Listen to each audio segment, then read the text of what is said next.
Russell's viper সাপ মারাত্মক বিষধর সাপ। এই সাপ নিয়ে আতঙ্কিত না হয়ে সতর্ক হন। প্রাণী বিচিত্রের এই পর্বে আমরা জানব রাসেলস ভাইপার সাপ চেনার উপায়, এদের খাদ্য তালিকা, দংশন পদ্ধতি, বিষের প্রভাবসহ আরও অনেক অজানা তথ্য। তাই রাসেলস ভাইপার সাপ নিয়ে আতঙ্কিত না হয়ে এই ভিডিওটি শেষ পর্যন্ত দেখুন এবং সকলকে সতর্ক করুন।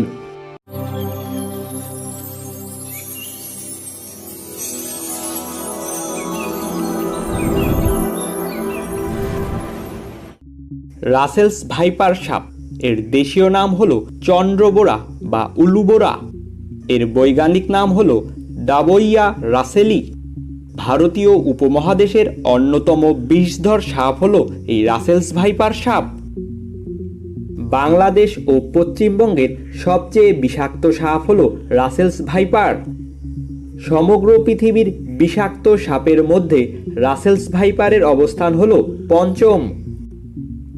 1976 সালে প্যাট্রিক রাসেল তার an account of Indian serpents collected on the coast of Coromandel বইয়ে চন্দ্রবোরা সাপ সম্পর্কে লিখেছিলেন। তখন থেকেই তার নাম অনুসারে এই সাপের নাম হয় রাসেলস ভাইপার। দৈহিক আকৃতির দিক থেকে রাসেলস ভাইপার সাপ মোটাসোটা, লেজ ছোট ও সরু আকৃতির হয়। এদের দেহের রং বাদামি, ধূসর ও কালচে হলুদ বর্ণের হয় এবং সারা গায়ে স্পষ্ট বড় গাঢ় বাদামি গোলাকার দাগ থাকে। একটি প্রাপ্তবয়স্ক সাপের দেহের দৈর্ঘ্য সাধারণত 1 মিটার থেকে 1.5 মিটার পর্যন্ত হয়। এদের মাথা চ্যাপ্টা, ত্রিভুজাকার এবং ঘাড় থেকে আলাদা। রাসেলস ভাইপার সাপের মূল বাসস্থান হল ভারতীয় উপমহাদেশ। এরা ভারত, বাংলাদেশ, পাকিস্তান, নেপাল, শ্রীলঙ্কা, মায়ানমার সহ অনেক দেশেই বাস করে। ভারতের পশ্চিমবঙ্গে এরা সবচেয়ে বেশি বাস করে। পশ্চিমবঙ্গের নদিয়া জেলাতে রাসেলস ভাইপার সাপ বেশি পরিমাণে দেখা যায়। বাংলাদেশে আগে শুধুমাত্র রাজশাহী বিভাগেই এই সাপ দেখা যেত, তবে বর্তমানে পদ্মা নদীর অববাহিকা ধরে বাংলাদেশের দক্ষিণের সব জেলাতেই রাসেলস ভাইপার সাপের উপস্থিতি দেখা যাচ্ছে। রাসেলস ভাইপার সাপ হলো এখন দেশের সবচেয়ে আতঙ্কমান প্রাণী। চন্দ্রবোরা সাপ সাধারণত ঘাস, ঝোপ, বন, ম্যানগ্রোভ, ফসলের ক্ষেতে, বিশেষত নিচু জমির ঘাসযুক্ত, উন্মুক্ত ও কিছুটা শুষ্ক পরিবেশে বাস করে। স্থলভাগের সাপ হলেও এরা জলে দ্রুত গতিতে চলতে পারে, তাই বর্ষাকালে কচুরিপানার সঙ্গে বহুদূর পর্যন্ত ভেসে গিয়ে নিজেদের স্থানান্তর ঘটাতে পারে। আর এজন্য এরা আতঙ্কের বিষয়। যে কোনো স্থানে এরা খুব সহজেই পৌঁছাতে পারে। রাসেলস ভাইপার হলো নিশাচর। এরা রাতের বেলায় খাবার খোঁজে। এরা খাদ্য হিসেবে ইঁদুর, ছোট পাখি, টিকটিকি, ব্যাঙ ভক্ষণ করে থাকে। বসত বাড়ির আশেপাশে খাবারের প্রাচুর্যতা বেশি, এজন্য খাবারের খোঁজে চন্দ্রবোরা অনেক সময় লোকালয়ে চলে আসে। রাসেলস ভাইপার সাপ সাধারণত নিচ থেকে আগে আক্রমণ করে না, তবে নির্দিষ্ট একটা সীমার পর তাদের বিরক্ত করলে এরা প্রচণ্ড আক্রমণাত্মক হয়ে উঠতে পারে। তবে রাসেলস ভাইপার সাপ মানুষকে তেড়ে এসে কামড়ায় এ কথা সম্পূর্ণ গুজব মাত্র। এরা মূলত এক জায়গায় ঘাপটি মেরে পড়ে থাকে। মানুষ বা বড় কোনো প্রাণী সামনে এলে এরা এস আকৃতির কুণ্ডলি পাকিয়ে খুব জোরে জোরে হিস হিস শব্দ করে, যেই শব্দ অনেকটা প্রেসার কুকারের সিটি মারার মতো। এরপরেও যদি তাকে বিরক্ত করা হয় তবেই এরা দ্রুত গতিতে ছোবল মারে। ছোবল মারার সময় এরা শরীরকে সামনের দিকে ছুড়ে দেয় বলে ওই তেড়ে এসে কামড়ায় জাতীয় ভুল ধারণার গুজব রটনা হয়। রাসেলস ভাইপার সাপ দিনের বেলা ও রাতের বেলা উভয় সময়ই দংশন করে থাকে।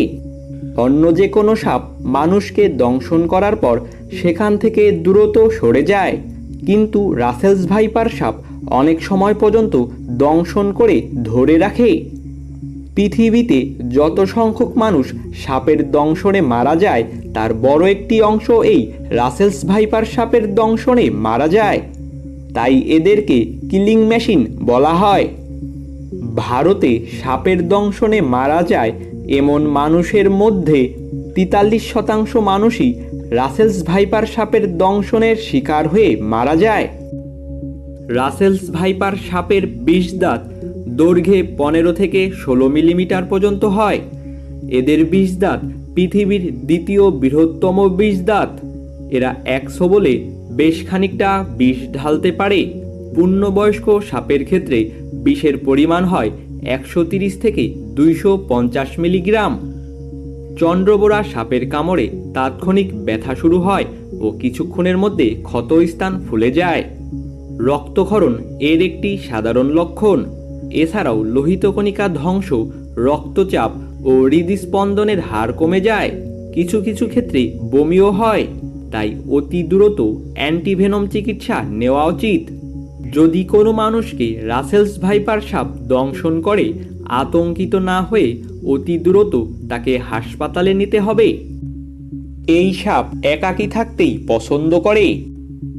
সাপ সাধারণত ডিম পাড়ে এবং ডিম ফুটে বাচ্চা হয়, কিন্তু রাসেলস ভাইপার সাপ ডিম পাড়ার পরিবর্তে সরাসরি বাচ্চার জন্ম দেয়। এরা বছরের যে কোনো সময়ই প্রজনন করে, তবে মে মাস থেকে পরবর্তী 3 মাস সবচেয়ে বেশি প্রজনন করে।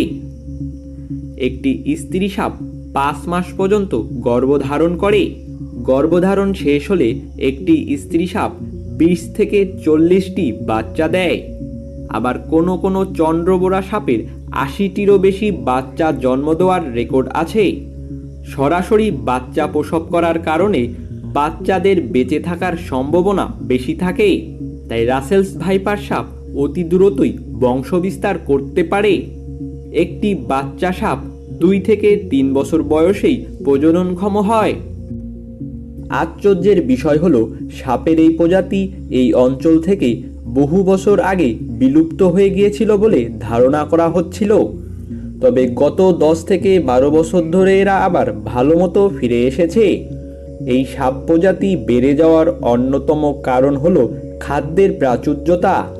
আগে দেশে এক জমিতে 1 বার বা 2 বার ফসল হতো, তবে এখন সেচ ব্যবস্থার উন্নতির কারণে সারা বছরই ফসল উৎপাদন হয়।